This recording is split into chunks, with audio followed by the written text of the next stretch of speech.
la formation, mais aussi le divertissement. Alors, je suis Grace Kawanga. Ça a toujours été un plaisir pour nous de vous savoir très nombreux de partout ailleurs, en train de nous suivre.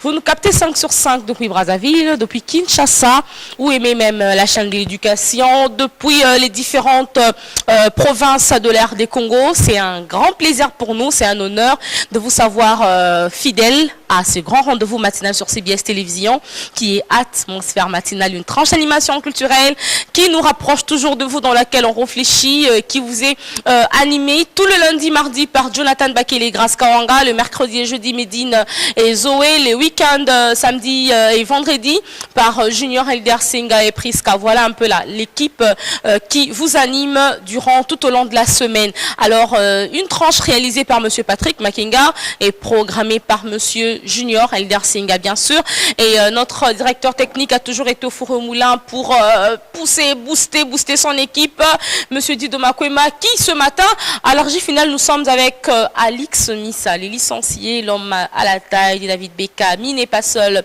il y a Jean Sikamba qui s'occupe du son et Alain Mayassi de la lumière. Devant moi, derrière ma caméra, je suis avec Fabrice Cambilo, devant Jonathan Bakele, derrière lui il sera avec Papa Olivier Maouila. Alors il va faire son entrée celui-là, hein. Il me manque déjà, toujours voilà. Souriant, élégant. Jonathan, bonjour. Comment bonjour à toi. Ah, okay. Un bisou? Un bisou, oui, bien sûr. Super. Un seulement. J'adore. Tu vas bien? Oui, je vais très bien, merci. Et toi? On se revoit ce matin, je suis très contente et je vais super bien, je pète la forme. Moi également. Je suis très content, très heureux de te retrouver encore ce matin. Aussi de retrouver nos amis qui sont branchés en ce moment en train de nous suivre partout, vous trouvez. Alors nous sommes tellement heureux et ça a toujours été un grand plaisir de vous savoir nombreux en train de nous capter depuis vos maisons, depuis vos bureaux, à l'hôpital, au marché, partout vous trouvez. Donc ça a toujours été un réel plaisir. Alors nous voici encore aujourd'hui, 6 novembre 2018. C'est vrai que nous approchons lentement et sûrement. Nous sommes déjà à la fin de l'année. Voilà, nous sommes déjà à la fin de l'année, mais il nous reste un mois, quelques jours seulement. Nous allons dire au revoir à l'année 2018. Alors, est-ce que nous regrettons de passer cette année 2018? En tout cas, moi, je ne le regrette pas, parce que je me dis que c'est une grâce, c'est une faveur. Beaucoup sont morts, ils sont morts belle lurette, tu vois. C'est depuis 1900 combien, 1800, 1400. 1960. Ceux de 90, ceux de ma génération. Il y a certains qui sont décédés le jour même de leur naissance. Il y a de ceux qui sont décédés à leurs 21 ans, à leurs 20 ans, 19 ans. Mais moi, là, je suis en vie. Mais attendez, c'est une grâce, Bakele. Alors, heureux anniversaire à tous ces membres-là qui fêtent leur anniversaire aujourd'hui. Hein. Nous vous souhaitons de joyeux et heureux anniversaire pour vous, le natif, du 6 novembre d'une certaine année. Alors, mais aussi, nous pensons à tous ces membres-là qui ont perdu un être cher. Nous vous présentons nos sincères condoléances. Nous sommes de cœur avec vous, mais aussi à tous ceux-là qui sont malades, qui sont dans les hôpitaux. Nous sommes avec vous et nous vous souhaitons donc de prompt rétablissement, de bonne guérison. Voilà. En tout cas, prompt rétablissement à tous ceux-là qui sont malades. On est de cœur avec vous, on compatit avec vous. Et aussi, on est là pour vous apporter le sourire. Hein. Vous êtes malade, vous souffrez de la tuberculose. Vous êtes PVV, vous souffrez du palu, vous avez la typhoïde, vous avez quoi encore? Déjà, l'Ebola vient encore de frapper l'air des Congo. Ah oui. Donc, nous sommes de cœur avec vous tous. Et ce matin, d'ailleurs, c'est à vous que nous pensons. Nous pensons à tous les malades, à vous tous qui êtes dans un centre de santé allongé, vous êtes sous perfusion, sous transfusion, vous venez d'être, vous avez subi une intervention chirurgicale. En tout cas, on va sourire avec vous, on va vous apporter la gaieté. Et déjà, le monde célèbre quoi aujourd'hui? Le monde célèbre la journée internationale pour la préservation de l'environnement en temps de guerre. Ah oui, hein, en temps de guerre, il y a toujours une équipe qui est normalement mise en place pour entretenir l'environnement. Qui dit l'environnement, on voit là où les gens doivent être, on voit tout ce qui a trait à l'alimentation, les abris et autres, les consommations, donc et qu'on sort. Alors aujourd'hui, le monde célèbre cette journée. Alors pourquoi ne pas aussi de notre côté essayer toujours de créer un environnement sain. Oui, vous nous suivez depuis le Kasaï, vous nous suivez depuis l'est de l'ère des Congo. Il est important que chacun essaye de créer son environnement, hein, créer un environnement sain où vous êtes, cela est important et communiquer cela aux autres. Aux autres, voilà. Donc, à l'occasion de cette journée internationale pour la préservation de l'exploitation de l'environnement en temps de guerre et de conflit, le 6 novembre, donc aujourd'hui, le secrétaire général des Nations Unies a souhaité faire connaître bien sûr son message. Alors depuis, c'est donc le message du secrétaire général des Nations Unies. Alors depuis que la guerre existe, l'environnement et les ressources naturelles en sont victimes silencieuses. Alors les récoltes sont incendiées, les puits pollués, les sols empoisonnés et les animaux tués. Alors les objectifs ne sont pas toujours les mêmes. On peut vouloir se procurer un avantage stratégique, démoraliser des populations locales, venir à bout d'une résistance ou tout simplement nourrir ces soldats. Alors, mais même lorsqu'elles ne sont pas intentionnelles, les conséquences sont toujours catastrophiques. Nous assistons à des actes de destruction pur et simple, notamment le rejet de polluants, les rejets de polluants et des substances dangereuses. Nous sommes témoins des bouleversements sociaux comme la création de la pollution des réfugiés qui, à leur tour, mettent plus rudement les ressources à contribution. Et puisque la plupart des conflits se déroulent dans le pays pauvre, nous constatons le ravage économique infligé par la guerre à des populations vulnérables qui sont le moins outillées pour faire face aux dégâts subis par leur environnement et pour surmonter un ralentissement du développement. La RDC. Voilà. La RDC. Notre pays me l'amène, dans notre pays. Et moi, je dis, Jonathan, il ne faut pas se cacher derrière une cuillère, parfois pour dire une certaine vérité. C'est ça. Donc, la part, en tout cas, cette tâche revient au gouvernement. C'est à eux, parce que ce ne sont pas nous, ce n'est pas la population qui a créé cette guerre. Alors, il y a des conflits qui existaient depuis. On ne va pas tarder sur ça, parce que c'est un terrain qui est très glissant. Alors, cette tâche revient au gouvernement. C'est à eux de pouvoir essayer d'arranger les choses pour d'abord la pollution, l'environnement et consorts.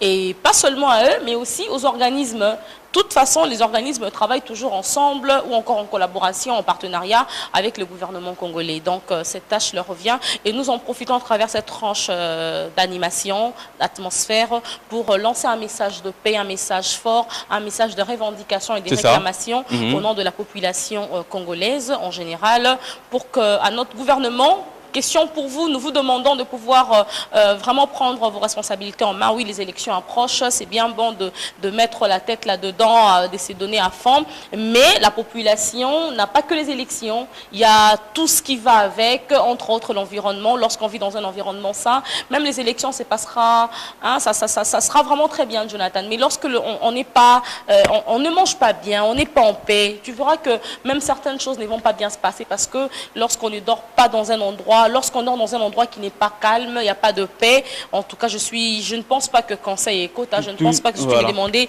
grâce choisie entre Jonathan Bakele et Nolbi Kamba, je ne pense pas que j'aurais même le courage de faire ce choix. Alors, au gouvernement, nous lançons ce message. Nous vous demandons de pouvoir vraiment prendre vos responsabilités en main. Vous le faites déjà, alors continuez et pensez-y aussi à l'occasion de cette journée d'aujourd'hui, tout en mettant des moyens et des commissions en place pour pouvoir songer un peu à ces facteurs environnementaux, parce que c'est vraiment très important et ça concerne non seulement les populations que nous sommes, nous, mais aussi vous.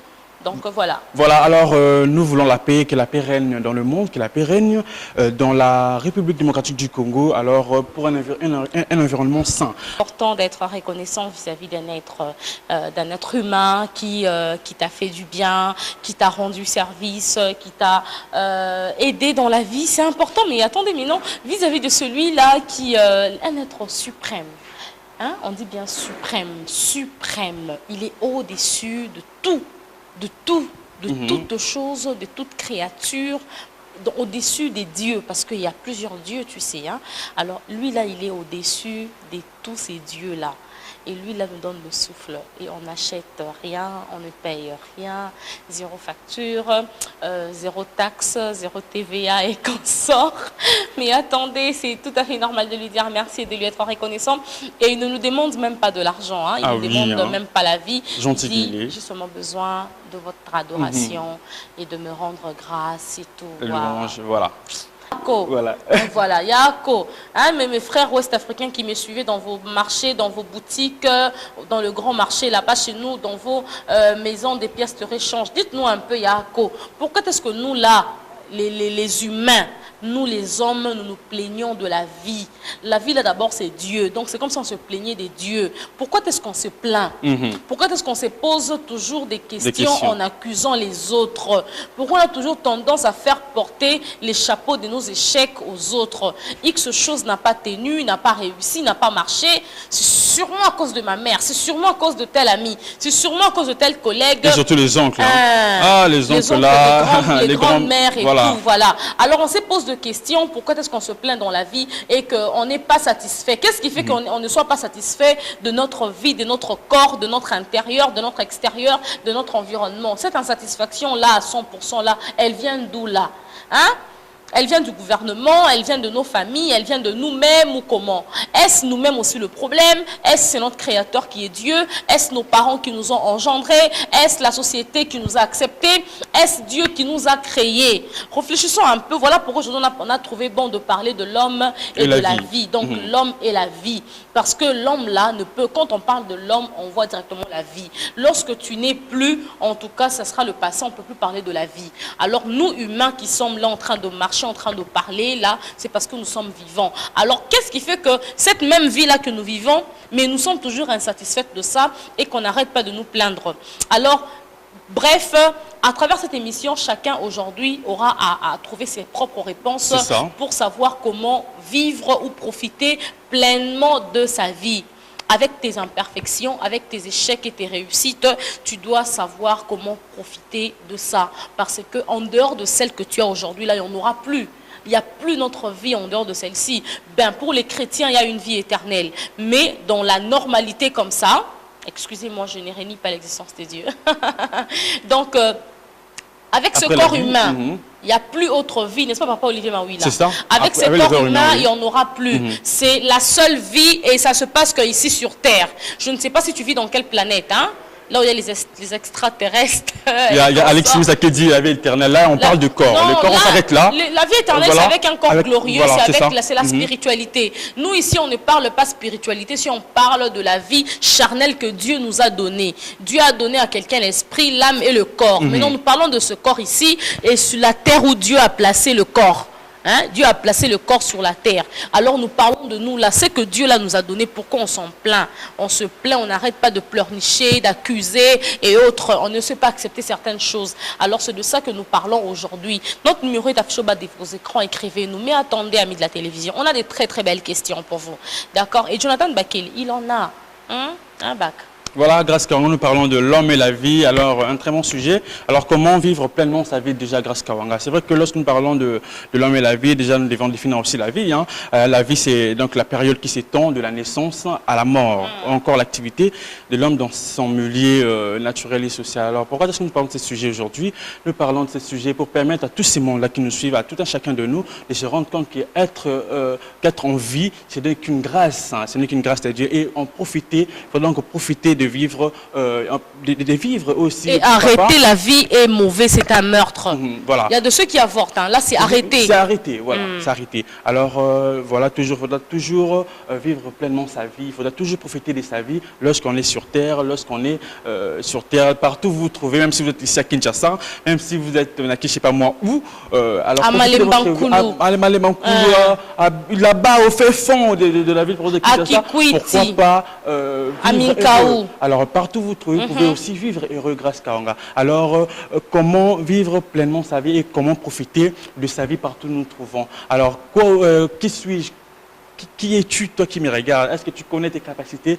Est-ce que tu connais tes capacités pour évoluer dans la vie? Est-ce que tu te connais toi-même, toi qui me suis en ce moment? Alors voilà, donc c'est une question, le numéro est affiché de votre poste télévision. Alors, est-ce que tu as un bon comportement envers tes amis qui t'entourent? Est-ce que vraiment ton comportement, tes amis l'acceptent si facilement? Alors, il faudra donc faire l'analyse de soi, savoir qui suis-je, comment me comporter vis-à-vis des autres et comment me comporter vis-à-vis des parents encore dans la société. Voilà donc les questions que nous posons à tous ces gens-là qui nous suivent en ce moment, de réagir bien sûr. J'aime mes formes de mes arrières. Okay.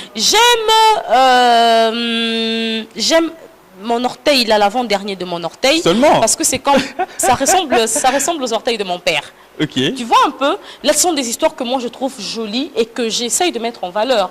Et je me dis que quand je me concentre sur ça, c'est beau, c'est nickel. D'accord? C'est ça. J'aime ma poitrine et que tout ce que je mets avec... Ça va. Après, ce qu'on veut bien regarder, Jonathan. Tu sens que donc, je me dis maintenant, connaissant c'est que je suis avec mon extérieur, je sais comment mettre mon corps en valeur, je sais où est-ce que je ne peux pas exagérer pour ne pas déranger la vue, premièrement ma propre vue et la vue des autres. Et je me dis que, vu que je connais déjà mes imperfections extérieures, même si quelqu'un me le disait, ça ne me dérangera pas. Qu'est-ce que je fais? J'accepte mes paquets, mais attends, j'ai mis un cinglé. Tu vois, mais je me dis que je me sentirais plus à l'aise en les couvrant. Je les couvre.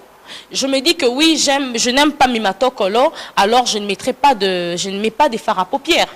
Parce que si j'en mets, ça ne sera pas nickel, ça ne sera pas très beau. Donc, pour dire que lorsqu'on se connaît, je vous ai déjà aidé, hein. Donc, lorsque tu te connais, tu t'es posé des très bonnes, tu t'es défini toi-même. Tu t'acceptes. Tu t'acceptes au fait. Et du temps que tu t'acceptes, tu ne vas pas souffrir d'un complexe, tu vois, parce que toi-même, tu es conscient de tout ça. Alors, on y va maintenant dans les valeurs intérieures. Il y a de ces personnes qui sont sûres que, en tout cas, moi, je n'ai pas reçu une bonne éducation parce que je ne sors pas d'une très bonne famille. Ou bien, je ne m'exprime pas bien. Je suis d'une nature timide, ceci, cela. La timidité n'est pas du tout mauvaise, mais elle peut aussi devenir mauvaise dans la société pour toi parce que tu auras du mal à t'adapter. Tu vois un peu. Parfois, il faut pas. À certains moments dans la vie, il faut parler, il faut avoir du courage, oui. Mais à certains moments aussi, ta timidité peut aussi te sauver. Donc, d'abord, premièrement, accepter tes incapacités, que moi j'ai des vides, je n'ai pas bien étudié.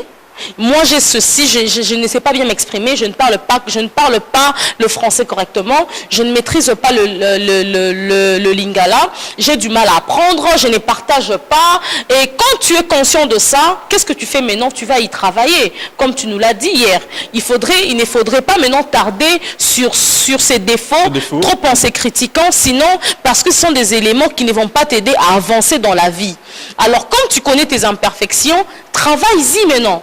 Travaille là-dessus et couvre-les pour que tu t'attelles plus sur les points positifs pour te permettre à évoluer dans la vie. Et là, voilà pourquoi, Jonathan, tu nous as dit, il faut apprendre à être honnête avec soi-même.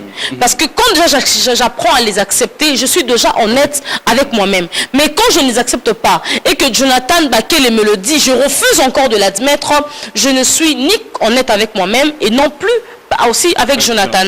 Et voilà pourquoi tu nous as dit qu'il faut maintenant prendre soin de son corps. Du temps que je connais mes imperfections extérieures, je prends soin de ça. Pour prendre soin de mon corps, je dois bien manger. Parce que quand je ne mange pas bien, je serai très maigrelette. Mes os, mes paquets, mes muscles seront encore très visibles. Et mes matocolos seront encore très moches. Tu vois Jonathan. Donc pour dire qu'en prenant bien soin de son corps, il faudrait bien manger. Il faudrait vivre dans un environnement sain. Et Dieu merci, ça rencontre la journée mondiale d'aujourd'hui. Et en dehors de l'environnement, on a des vêtements. Il faudrait entretenir ces vêtements. Il faudrait être bien parfumé, être bien coiffé. Et aussi, rester hydraté. Voilà. Faites de l'exercice aussi à tout moment. Faire la gymnastique, surtout moi. Je ne prends plus bien soin parce que là, j'ai du ventre. Je n'aime plus ton ventre. Je n'aime plus mon ventre. Faire de gymnastique. Voilà, j'ai trouvé moi-même la réponse aujourd'hui. Voilà, la réponse. Chacun trouve la réponse. Voilà. Voilà, donc je dois faire du sport. Votre corps. Alors, deuxièmement, il faut suivre son chemin, soyez donc réaliste. Alors fixez-vous des objectifs atteignables selon vos capacités et vos talents et ne les comparez pas aux objectifs de quelqu'un d'autre. Alors nous avons aussi, il faudra donc rire aussi à tout moment grâce à Kawanga. Alors le rire permet de faire baisser encore le taux des hormones, des stress et de libérer des endorphines, une façon naturelle d'améliorer votre corps. Voilà. Donc, par moment, Jonathan, on a oublié un point que tu avais cité. Quand tu avais dit apprenez de s'accepter et de ne pas se comparer. Voilà. C'est un point très important avec les jeunes. Voilà. Alors, il y a toujours de ces jeunes grâce Kawanga. Toi, tu as l'IFASIC, hein? Je suis à l'IFASIC. Et tu vis ça? Je vis ça. C'est partout, c'est partout. Surtout dans la vie universitaire grâce Kawanga. Lorsque vous commencez les cours, lorsque vous êtes de votre première année de commencer les cours, tu es dans un monde, tu es dans un nouveau monde. Hein, tu es dans un nouveau monde, tu as quitté l'école humanité où on avait toujours l'habitude de mettre les uniformes, on s'est conformé aux autres, hein, en même temps les uniformes bleu-blanc, le basket, je sais pas moi, de blanc ou noir avec les autres. Mais lorsque nous arrivons à l'université, lorsque nous arrivons dans un endroit, encore dans un milieu professionnel, alors qu'est-ce qu'on se dit? Ben, moi par exemple, j'ai peu d'argent. Encore moi, par exemple, je suis pas intelligent, j'ai pas de moyens. Alors qu'est-ce que je vais faire? Je vais devoir me comparer maintenant aux autres. Alors comment se comparer aux autres? Alors je dois peut-être voler, faire du n'importe quoi pour se comparer aux autres. Jonathan, appelle le chat par son nom. Pardon? Appelle le chat par son nom. Alors je dois faire la pute, je dois voler de l'argent, je dois escroquer, je dois mentir pour seulement avoir de l'argent pour... Et il y a même les étudiants qui sont dont je te dis au-delà même de ce qu'ils gagnent. Ça que grâce à Kawanga il a ça au défi. Jonathan Bakela il a ça au défi. Donc tu ne fais que t'engouffler. Et c'est souvent chez les filles. Au-delà même de ce que toi tu as. Il y a des filles qui sont vraiment complexées en voyant grâce à Kawanga mettre des cabellos, je sais pas moi à combien. Comment est-ce qu'on appelle ça? Des brésiliennes, des cabellos, tout ça. Des Brésiliens, des Irakiens, des Irakiennes. Alors on se dit ben, comment est-ce qu'elle a mis du cabello? Moi j'ai des cheveux naturels. Moi aussi j'aimerais bien mettre ces cabellos-là qui est sur la tête de Kawanga. Alors supposons que son père, le Kawanga a un père ministre qui achète le cabello sans forcer en fait des choses. Alors toi qui n'as rien, ton père est huissier, par exemple. Mendiant, il est à la maison encore, je sais pas moi, excusez. Pas dire mendiant, hein, c'est pas gentil. Ne travaille plus. Il n'a pas le moyen de pouvoir t'offrir ce que tu veux. Voilà. Alors qu'est-ce que tu fais? Lorsque tu demandes à ton père n'a pas l'argent, qu'est-ce que tu vas faire? Tu vas faire la pute. Tu dois chercher ailleurs. Tu vas recourir aux hommes. Tu vas recourir aux hommes, faire du n'importe quoi pour s'acheter du cabello. Alors là, je vais mettre du cabello. Il y a un ami qui a dit, alors il y a de ces filles qui ont fait la pute pour le Blackberry. Alors aujourd'hui, les Blackberry ne sont plus là. Ça a disparu. Aujourd'hui, nous avons des iPhone XS, nous avons des iPhone 8 ans et trucs, voilà, des Samsung aussi. Alors voilà donc, à chaque période, il y a des choses qui passent au fait. Nous avons chaque jour de nouvelles choses. Et pourquoi se prostituer pour avoir de l'argent? Pourquoi se prostituer pour avoir un matériel X? Pourquoi se prostituer pour avoir ce que nous voulons? Alors voilà que ne pas se comparer aux autres, il faut se connaître soi-même, avoir connaître ses capacités, ses incapacités. Alors tu dois fournir des efforts pour avancer, pourquoi pas. D'accord, très bien, je suis très contente et très fière même de t'entendre dire ça, surtout que c'est un garçon qui le dit. Là, il s'est adressé vraiment à nous les femmes. Hein, donc, surtout les jeunes, hein, surtout les jeunes à l'université, les étudiants, on voit des choses, il y a des choses que nous voyons. Une fille qui a un petit copain en 2e licence, un autre en 3e graduat, l'autre en G1 et elle-même est en préparatoire, donc elle les mixe pour avoir des sacs à main, des cabellos, des sandales, des ballerines. Oh là là. Alors Jonathan Bakele, on va passer au 2e point, mais avant tout j'aimerais qu'on prenne une transition musicale. Si et seulement si Alix Somi, ça peut nous aider à nous balancer la chanson des Sokolingi Kabelo na somba. Non, chéri balobioli la Kabelo. Olingini de Gez Mawete. Olingini de Gez Mawete. On écoute cette chanson et on se retrouve tout justement après.